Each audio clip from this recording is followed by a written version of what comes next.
মুকেশ আম্বানি নাম শুনেছেন আপনারা? কোন দেশের? সবাই জানে, জোয়ান পোলাপান বেশি জানে। হ্যাঁ, বউয়ের নাম নীতা আম্বানি। সে স্বর্ণ মিশ্রিত পানি পান করে, তাও 21 ক্যারেট 22 ক্যারেট না, 24 ক্যারেটের যে স্বর্ণ, সে স্বর্ণ মিশ্রিত পানি পান করে।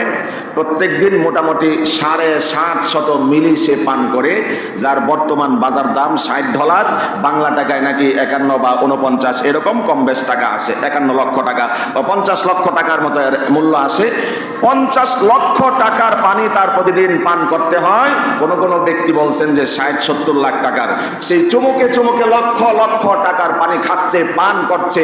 এত বড় নিয়ামত তাকে দান করা হয়েছে। হাসরের ময়দানে যদি মুক্তি না পাওয়া যায়, কোনো দাম নাই। যৌবন আটকায় রাখা যায় পানি খায়া? যৌবন আটকায় রাখা যায় পানি, এই সমস্ত গোল্ডেন মিশ্রিত পানি খায়া? সম্ভব না। লয় হবে, ক্ষয় হবে, জীবনের পরিসমাপ্তি ঘটবে।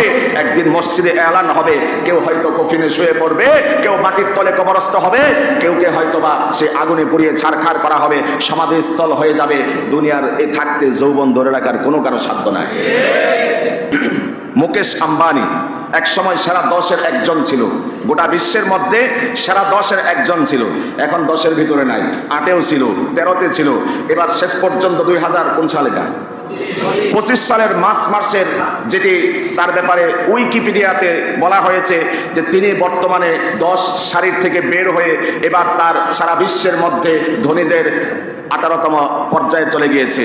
তো যততম পর্যায়ে যাক, দুনিয়া মানে লয় আর ক্ষয়, আসবে যাবে, একদিন নিজেই চলে যাবে, এটাই বাস্তবতা। এখন গোল্ড মিশ্রিত পানি খাক, আর সে ফ্রান্স থেকে, ফিজি থেকে আনা 24 ক্যারেটের গোল্ড মিশ্রিত পানি খাক, ছাই মিশ্রিত পানি খাক, আমার কিছু যায় আসে না। নিজের বিবেককে প্রশ্ন করুন, এই ধরনের পানি খাওয়ার মধ্যে আলাদা কোনো ফজিলত নাই। একমাত্র ফজিলত যদি পানির ভিতরে থাকে, সেটা হচ্ছে মক্কার সেই সুড়ঙ্গ জমজমের পানি। চিল্লায় বলতে হবে ঠিক।